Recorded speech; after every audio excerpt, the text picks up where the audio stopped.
Baik, Assalamualaikum warahmatullahi wabarakatuh. Salam sejahtera bagi kita semua. Masih bersama saya dengan Bang Heri. Kita akan masuk ke materi penggunaan daripada kabel NYM, yang mana sebelumnya telah saya bahas bahwa karakteristik daripada kabel NYM. Sekarang kita masuk kepada pengaplikasian daripada kabel NYM. Yang pertama itu adalah NYM boleh dipasang pada plesteran kayu atau ditanam langsung dalam plesteran, juga di ruang lembab atau basah. Pertama, NYM boleh langsung dipasang pada plesteran kayu. Jadi misalnya ada bangunannya ini konstruksinya terbuat dari kayu, nah itu kita bisa langsung menggunakan kabel NYM. Jadi misalnya kita pasang satu kontak, nah untuk jalur kabelnya, kalau kita menggunakan kabel NYM kita bisa langsung, tinggal kita menggunakan cekak, paku sadel.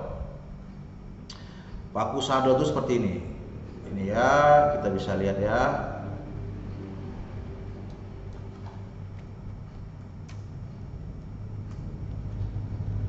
Nah ini ya, paku sadelnya seperti gini.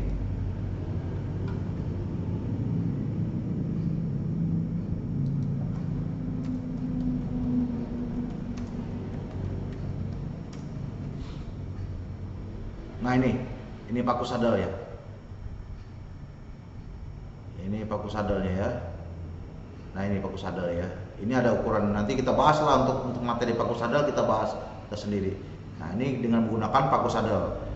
Jadi si kabelnya ini kita pakukan dengan menggunakan paku sadel kurang lebih sekitar 20-25. Nah itu terlalu rapat juga jelek, terlalu renggang juga nanti kabelnya tidak rapi. Jadi berkisar antara 25 cm lah, 25-30 cm lah jarak antara masing-masing paku sadel, gitu ya. Nah itu boleh kalau kita misalnya bangunan ini terbuat dari kayu, itu boleh langsung kita menggunakan langsung bisa digelar kabelnya, langsung bisa dipasang. Berbeda dengan kabel NYA, nah itu tidak boleh. Kabel NYA itu tidak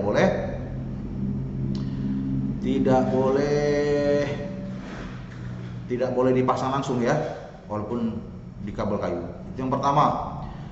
Kedua, kabel NYM itu boleh ditanam langsung tanpa harus menggunakan pipa konduit. Misalnya kita ingin memasang suatu instalasi stop kontak yang mana kabelnya itu tidak kelihatan, artinya kita harus menanamnya di dalam batako atau bata. Kita bobok batanya sesuai dengan ukuran kabel. Nah, kalau kita menggunakan kabel NYM itu kita bisa langsung, si kabelnya ini kita bisa langsung masukkan ke dalam lubang yang telah kita bobok tanpa harus menggunakan kabel pipa konduit. Nah itu bisa, itu boleh, karena memang di situ banyak pengaman yang ada pada kabel NYM itu ya, yang telah saya jelaskan kemarin ya, itu banyak, jadi tidak ada masalah, itu bisa saja. Ya kalau memang mau dimasukkan dalam pipa konduit itu lebih bagus lagi, bisa saja. Nah, cuman ini menyangkut terhadap biaya yang dikeluarkan. Nah, kalau tidak menggunakan pipa konduit pun itu tidak jadi masalah, karena memang sudah aman. Itu yang pertama ya, itu bisa langsung. Terus berikutnya, kabel yang digunakan untuk instalasi pada ruangan-ruangan lembab itu bisa digunakan langsung tanpa harus kita menggunakan kabel pipa konduit. Itu bisa langsung. Contohnya di instalasi WC. Nah itu bisa kita menggunakan kabel NYM. Itu bisa, gitu ya. Di dapur, artinya yang di ruang ruangan yang memiliki kelembapannya tinggi itu bisa langsung kita menggunakan kabel NYM, bisa digelar langsung, gitu ya. Oke, berikutnya adalah NYM juga boleh dipasang langsung pada bagian-bagian lain dari bangunan konstruksi, rangkas dan sebagainya, asalkan cara pemasangan tidak merusak selubung luar kabel. Nah, itu ya. Artinya kalau misal rangka konstruksinya ini terbuat dari baja ringan, nah itu pun kabel NYM ini langsung bisa digunakan tanpa harus dimasukkan ke dalam pipa konduit. Itu bisa ya, bisa digunakan penggunaan kabel NOM. Berbeda dengan NYE tidak boleh, itu dia harus tetap menggunakan, dia harus dimasukkan ke dalam pipa konduit. Kalau seandainya konstruksi dari rangka baja menggunakan baja ringan, itu NOI tidak boleh, NYM boleh, karena NYM lebih safety-nya lebih banyak dibandingkan daripada NYA. Itu ya. Itu yang kedua. Nah, ini yang tidak dianjurkan, bahwa NYM tidak boleh dipasang di dalam tanah. Jadi misalnya kalau kita ingin memasang lampu taman, atau kita ingin memasang pompa kolam atau lampu kolam, yang mana kabelnya itu harus di dalam tanah supaya rapi. Nah, bisa saja dari atas, cuman kan kesannya tidak rapi. Tapi kalau di bawah tanah itu kesannya rapi. Nah, kita tidak boleh menggunakan kabel NYM karena memang dia tidak didesain untuk terhadap beban impact, bertekanan tinggi. Nah, itu dia tidak berbeda dari bahannya berbeda. Jadi tidak disarankan kita menggunakan kabel NYM untuk pada jalur tanah, karena ini sangat membahayakan. Jalur tanah, kabel tanah itu khusus tersendiri, ada ya khusus sendiri.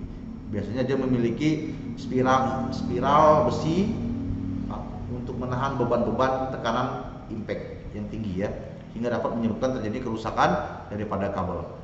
Jadi tidak disarankan kabel yang digunakan pada jalur tanah, sebaiknya menggunakan kabel lain. Bisa NYY, itu pun harus dilapis dengan pipa. Bisa NYFGBY, nah itu bisa langsung. Nah itu ya, itu yang perlu dipahami, karena itu akan dapat menyebabkan terjadinya kebocoran, kerusakan. Itu sangat riskan kalau kita menggunakan kabel NYM di dalam tanah. Nah, pertama, kalau terjadi konslet itu berbahaya sekali, menyebarnya kemana-mana. Kedua, itu perbaikannya akan sulit karena kita tidak tahu di mana kerusakan daripada kabelnya. Jadi sebaiknya gunakan kabel yang standar atau memang khusus untuk digunakan pada kabel yang di bawah tanah, gitu ya. Itu berikutnya bahwa untuk pemasangannya digunakan klem. Nah, itu yang setelah saya bahas tadi ya, gunakan paku cekat, paku sadel. Jadi untuk pemasangan kabel NYM itu kalau di atas mungkin tidak jadi masalah ya, karena tidak kelihatan. Tapi kalau yang di bawah itu kan menyangkut, pertama instalasi itu, pertama itu aman, handal, keamanannya harus ada, kehandalannya harus ada. Ketiga adalah kerapihannya juga harus bisa diperhatikan. Jadi, nah kalau menyangkut kerapihan ini, sebaiknya pemasangan kabel untuk jenis NYM ini menggunakan paku sadel biar kelihatan rapi. Ya, paku sadelnya itu biar kelihatan si kabelnya itu biar kelihatan rapi. Itu jaraknya itu kurang lebih sekitar 30. Jadi semua sama 30. Arah dari pada paku sadel juga harus sama biar kelihatan rapi dia ya.